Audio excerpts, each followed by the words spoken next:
लीना अपने रूम में वापस आई और अपने उसी सीक्रेट फ़ोन से किसी को मैसेज सेंड कर दिया। वहीं दूसरी तरफ विराज उस मैसेज को पढ़ के खुश हो रहा था। फिर उसने राघव की तरफ देखकर कहा, काम हो गया, अब हमें कल के लिए तैयारी करनी होगी। यह कहकर विराज शैतानों की तरह हंसने लगा। तभी राघव ने भी उसकी बात पर हंसते हुए कहा, कियान ओबरॉय, अब तो तुझे सुहानी को विला से निकालना ही पड़ेगा। बस एक बार सुहानी हॉस्पिटलाइज हो जाए, फिर तो उसे मैं आसानी से ले जाऊंगा और सिवाय देखने के तू कुछ नहीं कर पाएगा।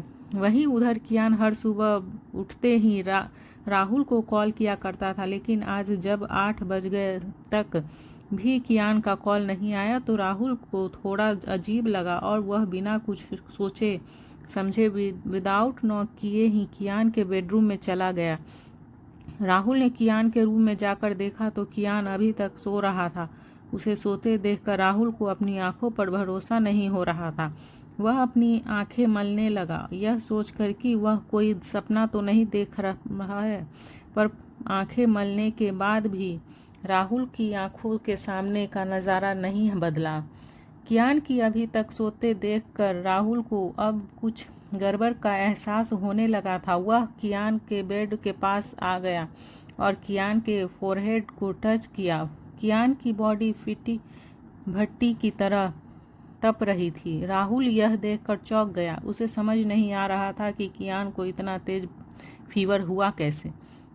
फिर राहुल ने ज़्यादा टाइम वेस्ट न करते हुए डॉक्टर खन्ना को कॉल करके विला बुलाया। उधर सुहानी कॉलेज जाने के लिए तैयार हो ही रही थी। वह कल रात के बाद से ही कियान को फ़ोन करने से डर रही थी। वह जल्दी से रेडी होकर कॉलेज चली जाना चाहती थी।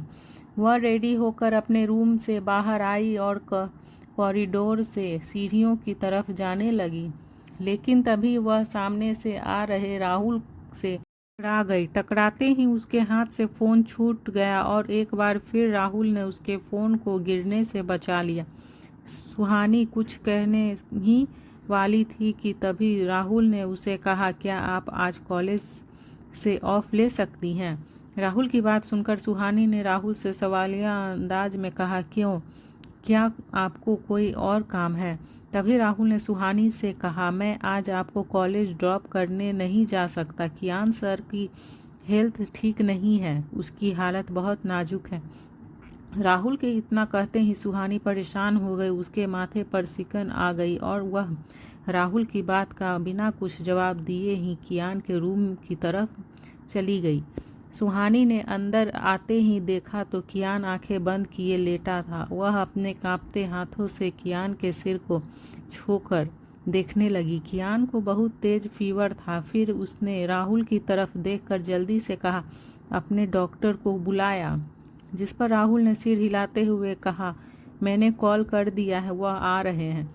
यह सुनकर सुहानी ने कियान की तरफ देखा और उसे देखकर मन में ही खुद से कोसते हुए कहा, यह सब मेरी वजह से हुआ है। अगर मैं कल रात बारिश में ना भीगती तो ये भी बारिश में नहीं भीगते और ना ही इनकी तबीयत खराब होती। सुहानी को खुद पर बहुत गुस्सा आ रहा था, साथ ही उसे कियान के लिए बहुत बुरा लग रहा था। फिर वह कियान के सर के पास बैठ गई और उसे एकटक देखने लगी। कियान को ऐसे बीमार देखकर सुहानी ने खुद से कहा, यह इस तरह बिल्कुल भी अच्छे नहीं लगते। इनके ऊपर तो इनका डेंजरस स्टाइल ही सूट करता है। प्लीज़ भगवान, इन्हें जल्दी ठीक कर दो। कियान को बीमार देखकर सुहानी की आंखें नम हो गई थी। उसे कियान के लिए काफ़ी बुरा लग रहा था। वह कियान के बीमार होने की वजह खुद को ही समझ रही थी। सुहानी अपनी नम आंखों से कियान को देख रही थी। तभी उसका ध्यान कियान के शरीर पर उभर रहे लाल निशानों पर गया। वह फिर से कियान के सर को छू कर देखने लगी। उसकी बॉडी पहले से ज़्यादा गर्म हो गई थी। उसकी हालत बहुत ही नाजुक थी। सुहानी अब समझ गई थी कि कियान को कोई नॉर्मल फीवर नहीं हुआ था। वह एक मेडिकल स्टूडेंट थी, उसे मेडिकल की काफ़ी अच्छी नॉलेज थी। उसी के बेसिस पर उसे लग रहा था कि वह कोई नॉर्मल फीवर नहीं था। वहीं दूसरी तरफ अपने रूम में बैठी लीना की खुशी का आज ठिकाना नहीं था। उसे खुश होते हुए खुद से कहा, फाइनली आज वह काम हो गया जिसके लिए मैं यहाँ आई थी। फिर उठकर वह मिरर के पास आई और मिरर में खुद को देखते हुए उसने आगे कहा, अब इसके बाद मेरा फोकस सिर्फ कियान पर होगा। यह कहते हुए लीना कियान की हर्ट बॉडी को इमेजिन करने लगी थी। फिर उसने अपने कंधे से बालों को झटकते हुए कहा, चलकर जरा मैं भी तो देखूं कि सुहानी मैडम के क्या हाल है। यह कहते हुए लीना अपने रूम से बाहर आई और सुहानी के रूम में चली गई। बेड को खाली देखकर लीना को समझ नहीं आ रहा था कि सुहानी बेड से उठकर कैसे जा सकती है। उसे तो यहाँ बेड पर पड़ा होना चाहिए था। वह यह सोचते हुए रूम से बाहर आई, तभी उसकी नज़र डॉक्टर खन्ना पर गई। राहुल डॉक्टर खन्ना के साथ तेज कदमों से कियान के रूम की तरफ जा रहा था। लीना ने उन्हें देखकर कन्फ्यूज़न होते हुए खुद से कहा, यह डॉक्टर कियान सर के रूम में क्यों जा रहा है। यह कहते हुए लीना भी उसके पीछे पीछे जाने लगी। वहीं डॉक्टर खन्ना के रूम में एंटर होते ही सुहानी कियान के पास से उठकर खड़ी हो गई। फिर डॉक्टर खन्ना कियान को चेक करने लगे। तब उसकी बॉडी पर लाल रंग की निशानों को देखकर डॉक्टर खन्ना ने राहुल की तरफ देखते हुए कहा, यह कोई नॉर्मल फीवर नहीं है। राहुल यह सुनते ही चौंक गया। सुहानी को तो पहले से ही अंदाजा हो गया था कि ये कोई नॉर्मल फीवर नहीं है। उसने परेशान होते हुए डॉक्टर खन्ना से कहा, क्या आप डिटेल में बता सकते हैं इन्हें हुआ क्या है। डॉक्टर खन्ना ने सुहानी की तरफ देखते हुए कहा, यह तो सारे टेस्ट करने के बाद ही पता चलेगा। डॉक्टर खन्ना के साथ उनके 2 असिस्टेंट भी आए थे। फिर उन्होंने अपनी टीम को ऑर्डर देते हुए कियान का टेस्ट करने के लिए कहा। उधर लीना डोर के पास ही खड़ी सब देख रही थी। उसे समझने में ज़्यादा देर नहीं लगी कि सुहानी के लिए जो उसने सूप बनाया था वह कियान ने पी लिया है। इसीलिए सुहानी की जगह आज कियान बेड पर था। यह सब देखकर लीना गुस्से में पैर पटकते हुए वहां से चली गई। वहीं जब तक डॉक्टर खन्ना के असिस्टेंट कियान का टेस्ट कर रहे थे तब तक उसका फीवर और बढ़ गया था। फिर करीब आधे घंटे बाद टेस्ट का रिजल्ट डॉक्टर खन्ना के हाथ में था और उन्होंने रिपोर्ट देखते हुए कहा, सर को अभी के अभी हॉस्पिटल में एडमिट करना होगा। राहुल ने डॉक्टर खन्ना की बात सुनते ही गुस्से में कहा, नहीं सर, हॉस्पिटल में एडमिट नहीं होंगे, वह यहाँ से कहीं नहीं जाएंगे।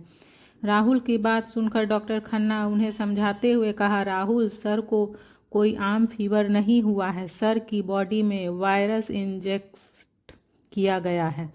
फिर उन्होंने कियान की तरफ देखते हुए आगे कहा, इनके शरीर पर बन रहे लाल निशानों को देख रहे हो, यह वायरस के सिम्टम्स हैं। सर को फुल सेफ्टी के साथ हाइजीनिक प्लेस में रखना होगा, वरना सर की तबीयत और भी ज़्यादा बिगड़ सकती है। यह सब सुनकर राहुल ने डॉक्टर खन्ना से कहा, मैं आपकी बातों को समझ रहा हूँ, पर मैं सर को हॉस्पिटल में एडमिट नहीं करवा सकता। आप जानते हैं ना सर कौन है और क्यों क्या है। राहुल की बात पर डॉक्टर खन्ना ने बीच में कहा, आई नो राहुल, पर हमें यह करना होगा। और डॉक्टर खन्ना ने अभी अपनी बात पूरी भी नहीं की थी कि तभी राहुल ने फिर से कहा, समझते क्यों नहीं हैं आप डॉक्टर खन्ना, जितने आपके सिर पर बाल नहीं है उतने कियान सर के दुश्मन है। वे लोग इसी पल का इंतजार कर रहे हैं कि कब सर कमज़ोर हो और वे सभी उन पर वार कर सके। अगर गलती से भी कियान सर की हालत के बारे में बाहर किसी को पता चला तो आप सोच भी नहीं सकते कितनी प्रॉब्लम हो जाएगी। उनके दुश्मन कियान सर को मारने की हर मुमकिन कोशिश करेंगे। फिर राहुल ने इधर उधर देखकर कुछ सोचते हुए आगे कहा, अब इस विला से ना कोई बाहर आएगा ना कोई बाहर जाएगा। इतना कहकर राहुल ने शिवा की तरफ देखकर कहा, सभी के मोबाइल फ़ोन ले लो, कोई भी किसी से भी बात नहीं करेगा।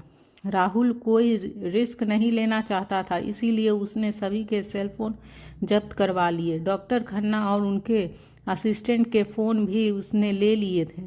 तभी डॉक्टर खन्ना ने सोचते हुए उससे कहा, तुम तो जानते हो मैं ओबरॉय का फैमिली डॉक्टर हूँ। सर की सेफ्टी की मुझे भी चिंता है, पर यहाँ हम सर का ट्रीटमेंट कैसे करेंगे? सर को आगे 24 घंटे के अंदर एंटीडोज नहीं दिया गया तो उनकी सिचुएशन और भी ज़्यादा क्रिटिकल हो जाएगी। वही सुहानी जो इतनी देर से चुपचाप सारी कन्वर्सेशन सुन रही थी, उसने सुझाव देते हुए कहा, हम एक काम कर सकते हैं। सुहानी की बात सुन डॉक्टर खन्ना और राहुल दोनों ही उसे देखने लगे। फिर सुहानी ने आगे कहा, क्यों ना हम सर के लिए यहीं एक मिनी हॉस्पिटल प्रिपेयर कर दें। डॉक्टर खन्ना ने सुहानी की बात का जवाब देते हुए कहा, दैट्स ग्रेट, पर हमें बहुत से इंस्ट्रूमेंट की ज़रूरत होगी। अभी राहुल ने बीच में कहा, आपको जो भी चाहिए वह सब आपको यहाँ आधे घंटे के अंदर मिल जाएगा।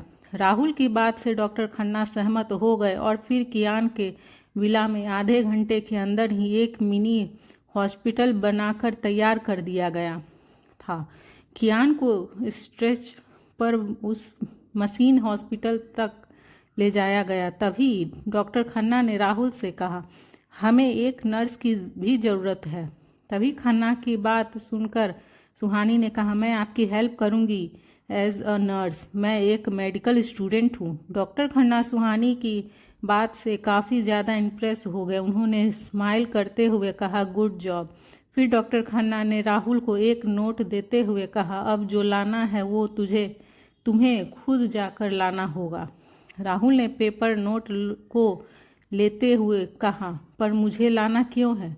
डॉक्टर खन्ना ने राहुल की बात का जवाब देते हुए कहा, इस एड्रेस पर तुम्हें एंटीडोज मिलेगा, तुम्हें यह 1 घंटे के अंदर लाना होगा। और हाँ, ध्यान रहे, वह सिर्फ एक ही एंटीडॉट बचता है, उसे सही सलामत यहाँ लाने की जिम्मेदारी तुम्हारी है, क्योंकि अगर यह एंटीडॉट 1 घंटे के अंदर सर को नहीं दिया गया तो बहुत बड़ी प्रॉब्लम हो जाएगी। I have you will understand. उनकी बात सुनकर राहुल ने हाँ में अपना सिर हिला दिया और वहाँ से चला गया। उसके जाने के बाद डॉक्टर खन्ना कियान के कुछ और टेस्ट करने लगे। सुहानी भी उसकी टीम के साथ उनकी हेल्प कर रही थी। तभी डॉक्टर खन्ना ने वायरस के बारे में अपनी टीम को बताते हुए कहा, देखा जाए तो यह वायरस ज़्यादा खतरनाक नहीं है अगर इसका एंटीडोट साथ हो तो, अदरवाइज एंटीडोट न होने पर यह एक खतरनाक वायरस बन जाता है। अगर टाइम पर एंटीडोट न दिया जाए तो यह लाल निशान पूरे शरीर पर बन जाएंगे और धीरे धीरे यह बॉडी को फ्लश करना शुरू कर देंगे। यह सुनते ही सुहानी के रोंगटे खड़े हो गए। अब उसे कियान की और भी ज़्यादा फिक्र होने लगी। फिर डॉक्टर खन्ना ने अपनी जारी रखते हुए आगे कहा, 24 घंटे के अंदर एंटीडोज देना बहुत ज़रूरी है, क्योंकि 24 घंटे के बाद यह बॉडी को फ्लश करना शुरू कर देंगे। सुहानी डॉक्टर खन्ना की बात को ध्यान से सुन रही थी। फिर उसने डॉक्टर खन्ना को बीच में ही रोकते हुए कहा, सर, इस वायरस को तो द जीनियस साइंटिस्ट एल्विस राय ने बनाया था ना अपनी रिसर्च के दौरान। यह सुनकर डॉक्टर खन्ना ने सुहानी की तरफ देखते हुए कहा, हाँ, यू आर राइट। सुहानी ने फिर उनका साथ देते हुए कहा, लेकिन सर, यह वायरस तो इंडिया में कहीं भी नहीं है। इतना कहकर सुहानी चुप हो गई और डॉक्टर खन्ना को एकटक देखने लगी।